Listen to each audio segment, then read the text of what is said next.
being put into a sporting perspective. We welcome Dave Hyde to the program. David, how are you, my friend?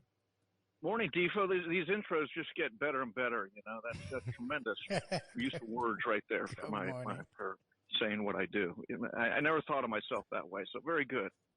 You are the man here. I mean, there's no doubt about it. If people need an opinion, where do they go? They go run into Dave Hyde, and they try to figure out what's going on. Now, we happen to be, and I'm not ashamed about this. I feel good about this. We might have been dead wrong about a couple of things when it came to this latest Cinderella story, the Miami Marlins.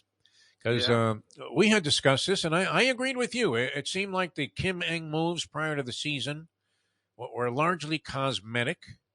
There was one dramatic trade, which, I mean, this guy is going to, I would assume, accomplish something that's unprecedented, which we did a little research on this, and I was surprised to find only one other player in history has led both leagues at one time in batting average and won the batting title, and that was DJ LeMahieu. It was 4 years apart.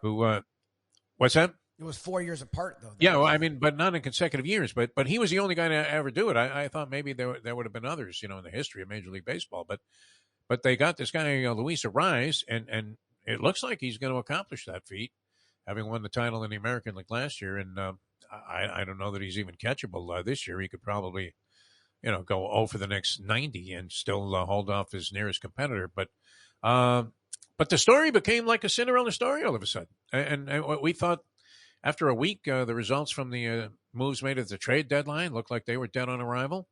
And all of a sudden, those guys are, a part of like massive celebrations every night. What do you make of this, Dave? I mean, is this something? Are we seeing finally some kind of change that we can relate to in terms of the direction of the Miami Marlins? Even at the All-Star break, I said, look, they are second to last in the league in runs scored. I mean, they're doing this with smoke and mirrors, and obviously good pitching and Mel Stoudemire Jr. But then they went out and they did what really they should have done. They went out and they got some hitting. It wasn't headline-making moves across baseball, where like Max Scherzer goes to Texas. But you get, Berger and Josh Bell, and all of a sudden you have a little home run punch to you, and they're fitting into what 2023 is to South Florida. All the Heat surprise, the Panthers surprise, FAU, Miami is. You got to question are the Marlins going to be the next team that surprised? Because they're right now they're in the playoffs, or they're they put up those wild card standings every day, and they're the third wild card team in right now. I was, very disappointed to see the team part ways with Don Mattingly. It's almost like it was, a show of mercy on the part of the Marlins to let this guy, try something else. But I can't, help but be impressed with this Skip Schumacher guy, who every time I hear him speak, I'm thinking, all right, this guy is like, he's razor sharp. I mean, he is a good choice as manager of the ball club, and so far so good. I mean, he's gotten what I think are remarkable results from a team that didn't look all that great to begin with. Yeah, I'm with you. When they let go of Mattingly, I think I wrote a column saying that, okay, they hired Skip Schumacher. He might be great, but he's not going to matter till the lineup matters. And he's done something. I don't know exactly what, but little things like they didn't take infield last year before games. It was weird. Now they got Shoemaker on one side of the plate and another assistant an assistant on the other side hitting alternating infield ground balls every day. Little things like that. That's a small thing, but it's a telling thing. Okay, fielding matters. Speaking of Arraez, the weirdest thing to me about getting him isn't that he hits. I mean, it is that he hits to this degree, but he hit in Minnesota. The oddest thing is Minnesota didn't think he could play second base. They had him playing first base. They didn't think he could be an infielder. Yeah. And you look and at he's him good. play infield. Look at last night. He made a couple of great plays. He had some at gems. second base. Yes. I mean, so it's all. here we are, mid-August, and they're in the hunt, and I had no idea that this was coming. With you going back to April, Kim Ng, we were trying to figure out what exactly her accomplishment list would include. And thinking it might be a very short-term tenure here, unless she was working cheap. But you would have to say, I mean, I was not a fan. Avisail Garcia has been a stiff, but I thought Soler was very disappointing last year. This year, he was hitting the ball, well for power, but his batting average was like Mendoza line. He's improved that and is still hitting for power. It seems to come through in key spots. And then, we're looking at, it's almost like you've had a resurrection there of Josh Bell, who we were trying to figure out, is Cleveland that much of a dog of a city that just coming to Miami was enough for him to feel like he's so excited. He's gone through a complete what's overhaul in terms of rejuvenation? I mean, last night you had Soler, Arias, and Bell back-to-back home runs, and I when it happened, I said, "Has this ever happened with the Marlins?" It's not. And they put up on TV that 1998, which was the worst season in Marlins history. The whole breakup of the Marlins and the championship team and all that, and yet they had that. So what a couple wins for the Marlins. You look at the Yankees win, which down 7-3 in the ninth, and they win it, and take 2 or 3 from the Yankees, and now they're sort of in the meat of the schedule, aren't they? And this was where if they're going to fall apart, they would have. And it looked like for a while they were struggling. Now they're 10-10 since the All-Star break, and they've kept themselves in the fight. Yeah, it's been a remarkable story throughout most of the season, and continues to be amazing, including last night, where they're doing a lot of unprecedented things. So where does that leave us? So with Bruce Sherman and his ownership, I guess our good friend Jeffrey Loria opened up a big mouth and was condemning Derek Jeter and saying that he ruined the stadium by taking the home run, that circus thing that they had out there with the flamingos and everything. Every time a Marlin hit a home run. What did you think about that? I mean, it seemed like they, rejected props from a Cristo art project. But I love the home run sculpture. I thought it was something. I didn't mind it though. That was the thing. And it's just, I know Loria came out with statements against Jeter. Look, Jeter was the worst GM possible for the Marlins, from not understanding South Florida at all, to being, gifted this franchise for he's not really putting any skin in the game, to his drafts, which was, they were going to rebuild through the draft. And there's one player on the team, the backup catcher, Fuentes, from the Jeter drafts. I mean, he was awful. And so we asked, okay, Bruce Sherman, let's look. Okay, first of all, he got rid of Jeter. That's a plus. Okay. I know. And that couldn't have been that easy. God, all right. Jeter and all that, but it'd be like if Dan Marino goes to Kansas City as the Chiefs GM, and everybody's expected genuflect him in Kansas City. No, he didn't play here. What can he do as GM? Jeter did nothing. So Sherman got rid of him. He hired, or part of the hiring, of Skip Shoemaker, and then when they needed to make trades, he allowed them, not a lot. They didn't they crushed the budget to make these trades, but it went up a little, and so you get points for that. So Sherman's doing more than any other owner has here as far as putting a winning product out there and making some moves that were substantial towards that. Should the Herald have given Jeffrey Loria a platform to speak about the status of the Marlins? I mean, ran the biggest sports Ponzi scheme ever. I hate him. Yeah, who wants to hear about Loria complaining about anything? Get the hell out of here. After the way he raped this city financially. So I don't want to hear that.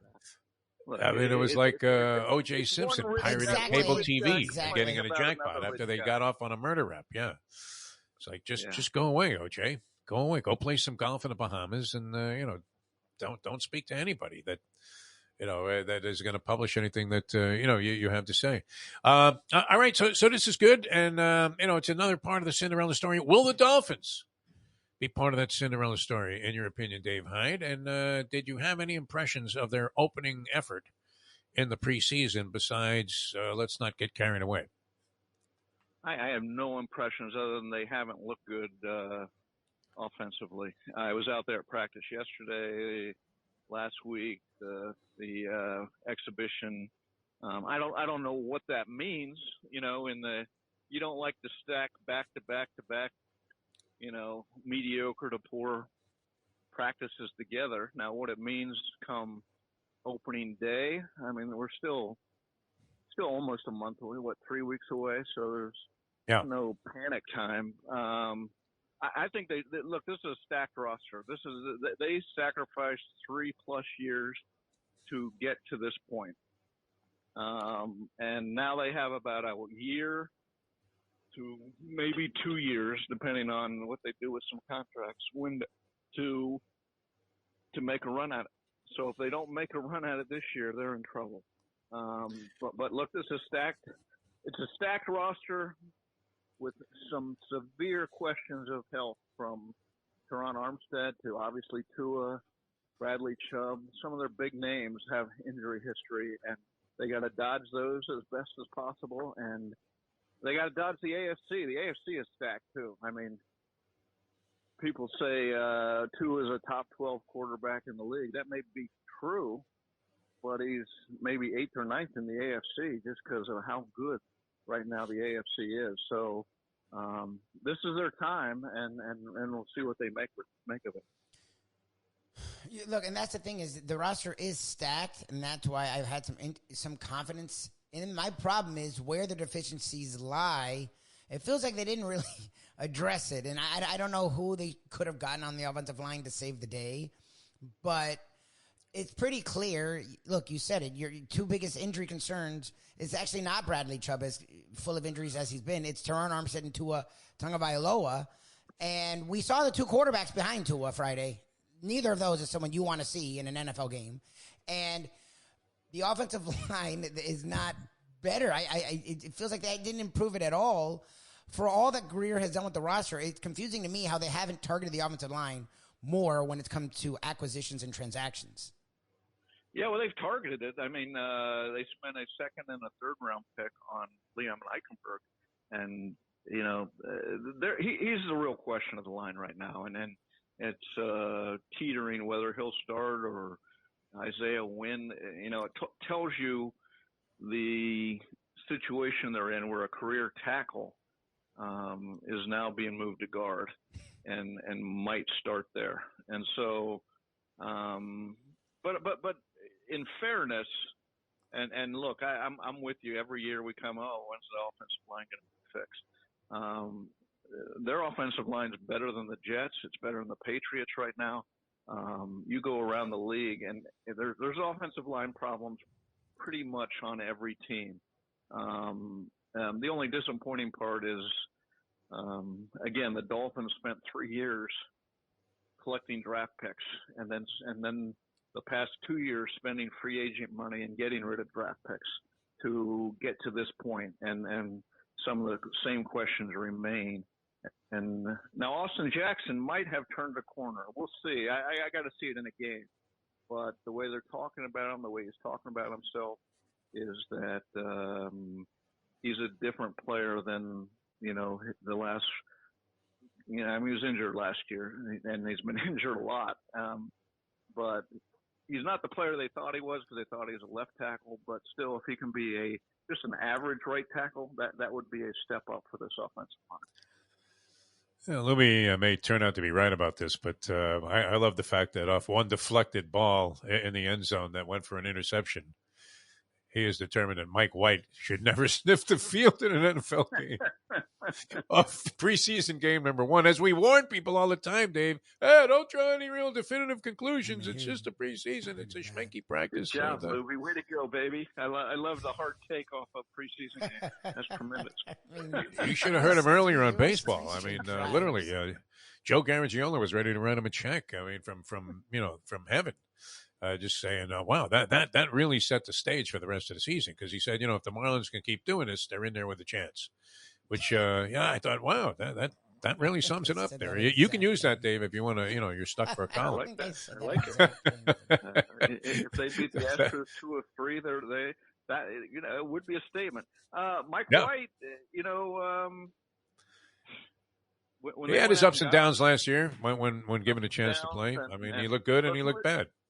Yeah, he was handpicked by Mike McDaniel to come into this offense, similar offense as the Jets. As he says, obviously the big difference is they're throwing downfield a lot more with Tyreek Hill and Jalen Waddle. But yeah, to be honest, I thought you'd see a little bit more now. His first steps with a new team and all that, we'll see. But he's a half a step up from Skylar Thompson, I guess, would be what I see in practice in the games. And right. Now, does that change come September and October when he's a little more comfortable? That's what we'll have to wait to see. All right. So the bigger question is this: is a healthy Tua good enough to have a team, that he leads to a championship? Well, my thought on Tua is if everybody is sort of, and I'm not saying he's Ryan Tannehill, but the thought's the same. If everybody around him's good enough, he can be good enough. He needs Teron Armstead. He needs, the number one guy that's got to stay healthy on the Dolphins is Tyreek Hill. He makes everything go on this team. He did last year. I've never seen a guy run more wide open, a star, than he did last year. And the pressure he puts on the defense allows others to get open too. So, you got a chance when he steps on the field.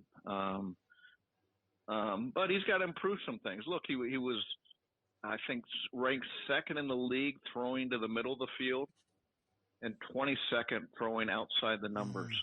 So what happened at the end of last year, starting with the Chargers game? Yeah, they started packing the middle of the field, taking that away, making them throw outside. And what's going to happen this year, I would imagine, because their defensive coordinators have had a off season to go over everything he did, is, they're going to do something of that nature too. So the question becomes, okay, what is a Dolphin? How do they answer? What adjustments have they made? And, we'll see it right away from game one when they go against a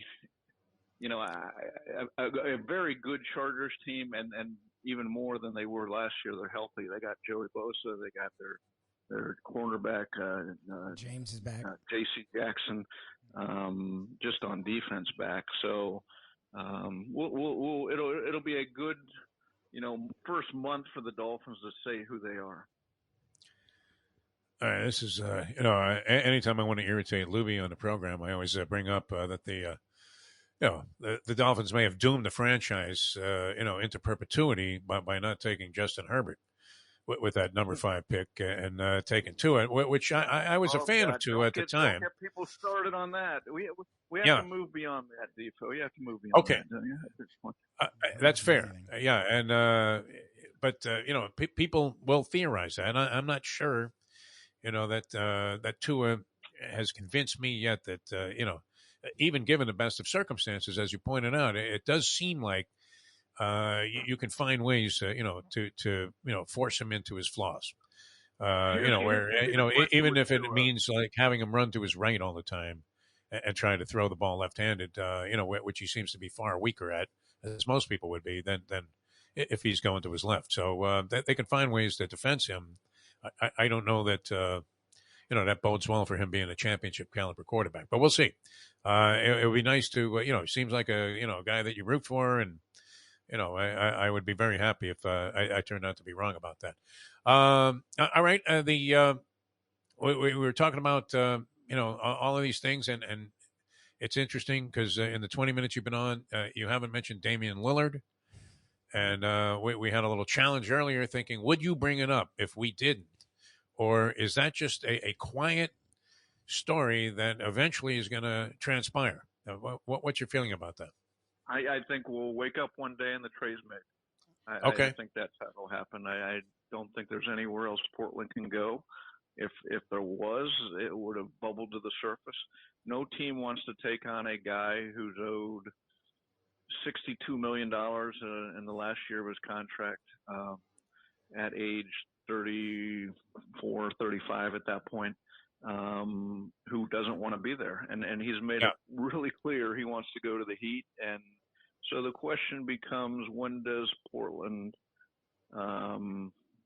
take whatever is behind door number 1, 2, or 3 that probably the Heat have put options up with some other team or teams involved in the trade. So I just think we'll wake up one day and the trade will be made. How caught up are you currently in Messi mania? Because the Messi Meister takes the field again tonight. Inter Miami CF, which was a virtual unknown commodity, is in the international spotlight now. It seems almost on a daily basis. And I mean, have you seen the inter office memo, the communication in the MLS that stipulates that nobody is allowed to be within 10 yards of Messi when he's around the goal? If I was another team, I would stay completely away from him. He's the golden goose of the league. Double subscriptions of Apple for the MLS, and ticket prices going for 10 times. Man, I'm caught up in it. I watch the games. I subscribe to Apple TV where I didn't have it. Oh yeah, get out of here! You bought in the MLS package that at $39 that I didn't have before. And look, when he came over here, I follow, Europe, mainly Premier League, but obviously other, follow Messi just because he's Messi. Sure. When he came over here, I thought it would be like if Tom Brady left the Patriots, and I wrote this, when he left the Patriots, he didn't go to Tampa Bay. He went back to the University of Michigan and he played there. it will be a elite player playing among college kids. And even I couldn't have predicted though that what's he got? 8 goals and so far he's and it's a lot of fun. So I mean, what a great addition. All of a sudden, the MLS is relevant in South Florida where it was non-existent before. Can anybody figure out, though, what their season's all about? Because now that they're in this tournament, which doesn't count for anything, they're having to, postpone regular season games. Is that not one of the things that's happening where Messi's regular season debut is scheduled for a certain time, but because they're still alive in this League of Nations or whatever this thing is, that they don't even know when they're going to resume their regular season. So what does it mean to be in a regular season in the MLS? Well, it's sort of like, again, this is how it works in soccer. Who does that? Nobody. EPL, all the soccer leagues do this. They do it all over the world. Oh yeah. Okay. There's more than one competition going on at the same time. There's the Champions League in addition to the Premier League, in addition to the FA Cup that involves just English teams. So this is no new. It's a new thing, I guess, if you haven't followed soccer, but it's common in soccer, and things have to get rescheduled if a team makes a long run through this league's cup between Mexican League and the MLS. So. The amazing thing, the Inter Miami hadn't won in 11 straight games before he came, and they haven't lost since he's arrived. Yeah. It's just, because nobody defends against him. It's incredible. I mean, the guy literally is standing in front of the goal. It's almost like watching the old Gators, Steve Spurrier offense, where Danny Werfel is the quarterback, and he's throwing balls that, look like you need to invoke the infield fly rule, but there's 10 guys open down the field. and you're wondering, what happened? Did they have no defensive backs on the other team? And they're all just yelling, here. And that's Messi. Yeah, I'm sure he's amazed by the speed of the game is slower. The amount of time he has to make plays, he has a lot more time to make plays than he did, over in Europe, and it is literally a man among boys. It's great. All right. Well, Dave, you are a man among, just a giant in the industry when it comes to any kind of newspaper work. And glad to see, the Sun Sentinel still putting out the sports section and featuring you prominently. And I guess what? Winderman. Who else is left? I mean, holding a flag over there. Oh, our good friend David Furones. Started to write for us. Grantland Rice is coming back. He's making a comeback. Rice is coming back. I was hoping for Charlie Bricker, and you're bringing back Grantland Rice. Nice.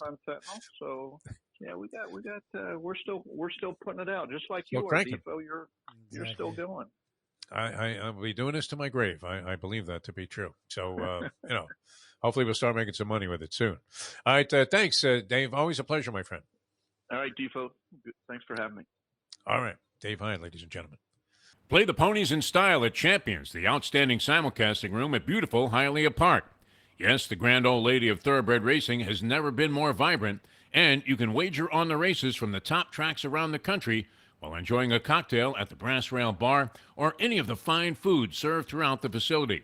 If poker is your game, you're covered in style, and you can play all your favorite Vegas-style games, including blackjack, craps, and roulette, in Hialeah Park's sizzling hot casino.